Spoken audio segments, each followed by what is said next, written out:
Hello বন্ধুরা, আজকে আমরা গেছিলাম মায়াপুর। আজ মায়াপুর গিয়ে আমাদের সাথে যা ঘটলো কি বলবো, তোমরা শুধু ভিডিওটা শেষ পর্যন্ত দেখতে থাকো। তো চলো ভিডিওটা এখান থেকে শুরু করছি। আমরা আজকে কৃষ্ণনগর থেকে গেছিলাম ধুবুলিয়া রোড হয়ে।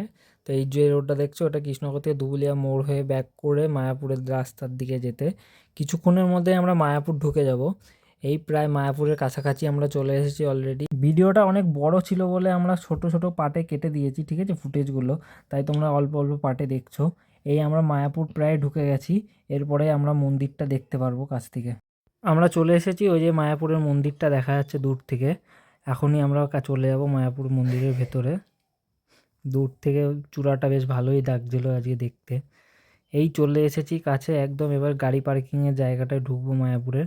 এখানে কিন্তু গাড়ি পার্কিং করতে এখন মোটরসাইকেলে 30 টাকা করে নেয়। 4 চাকা আমার জানা নেই, ঠিক আছে। 4 চাকাটা একবার জিজ্ঞাসা করে নিতে পারো তোমরা, কারণ বাইকটা রাখা হয় আসলেই। তো এখানে 30 টাকা করে বাইক রাখতে দেয়। এবার তুমি যতক্ষণ রাখতে পারবে বাইক, তোমার ইচ্ছা, ওরকম কোনো টাইম নেই। এটা হচ্ছে মায়াপুরের 2 নম্বর গেট। তোমরা গাড়ি নিয়ে আসলে তোমাদের এই গেট দিয়ে ঢুকতে হবে, কারণ গাড়ি এখানেই পার্কিং করা হয়। চলো ডান, আমাদের গাড়ি পার্ক করা হয়ে গেছে। এবার আমরা মায়াপুরের ভেতরে যাচ্ছিলাম। জানি খুব বিধ্বস্ত লাগছে দেখতে, কিরম একটা অদ্ভুত লাগছিল। আর কিছুই না, এখানে একটু আমি ক্যাত মেরে ভিডিও করার চেষ্টা করেছিলাম, যেটা আমি বৃথা হয়েছি, ব্যর্থ হয়েছি। আমাকে দেখতে বড়ই বেকার লাগছে সামনে যখন আমি ঘুরবো। তবু আমি জানি না আমার বর কেন এই ক্লিপটা অ্যাড করেছে এখানে, কেন এটা দেওয়ার মানে আমি বুঝিনি। আমার খুব বাজে লাগছে এখানে দেখতে, আমি জানি।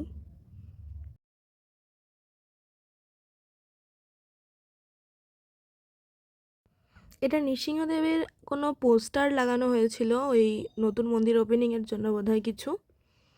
আমরা একটু ভেতরটা ঘুরে দেখছিলাম, মায়াপুরের ঘুরছিলাম আর কি।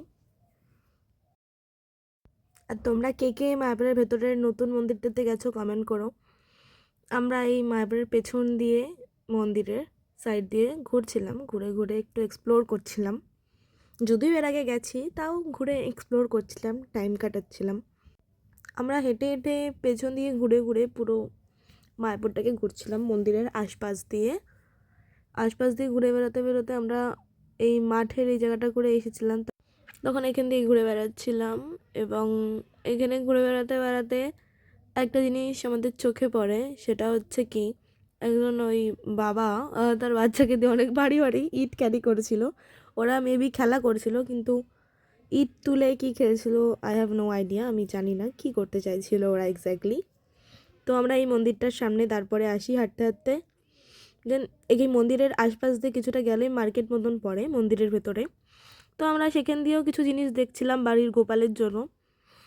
তো খুব একটা সেরকম কিছু পছন্দ হয়নি, আর এরা ভেতরে বলে প্রচণ্ড হাই রেট দাম বলছিল মোট কথা।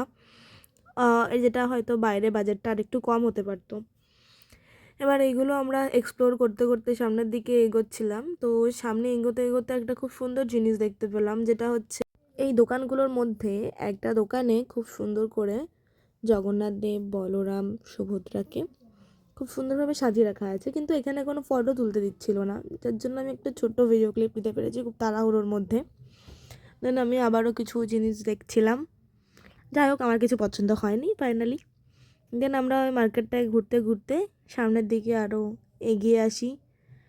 মার্কেটে অনেক জিনিসপত্র দেখি, সুন্দর ছিল, বাট বাজেটটা অনেক বেশিই বলছিল।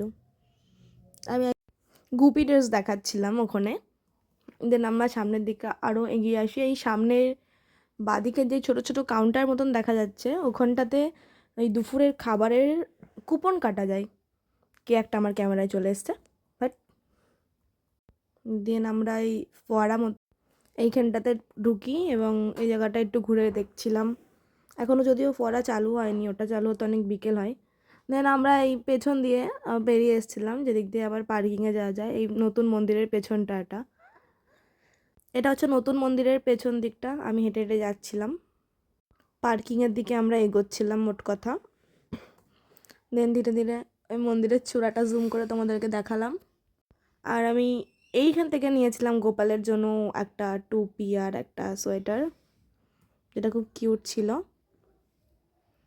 দেন আমরা আস্তে আস্তে পার্কিংয়ের দিকে এগোচ্ছিলাম। আর এদিকটা দিয়ে গেলেই তোমরা এক্সিট পয়েন্ট পেয়ে যাবে, আর এই সামনে গদা ভবন, এখানেও কুপন কাটলে খাওয়ার ব্যবস্থাও আছে, খেয়েওছি এখানে একটা টাইম। দেন আমরা ধীরে ধীরে যখন এগোচ্ছিলাম, আমি জানি না কী করছিল আমার পাশে দাঁড়িয়ে, এরকম পাগলের মতন মাথাটা খারাপ হয়ে গেছিলো আই থিঙ্ক। আমরা এক্সিট পয়েন্টে এক্সিট দিয়ে না গিয়ে সাইডের একটা গলি দিয়ে চলে যাবো, তোমরা দেখো এই গলিটা দিয়ে চলে যাবো। खत्म। দেন চলো, আজকে ব্লগটা এতটুকুই ছিল। ভালো লাগলে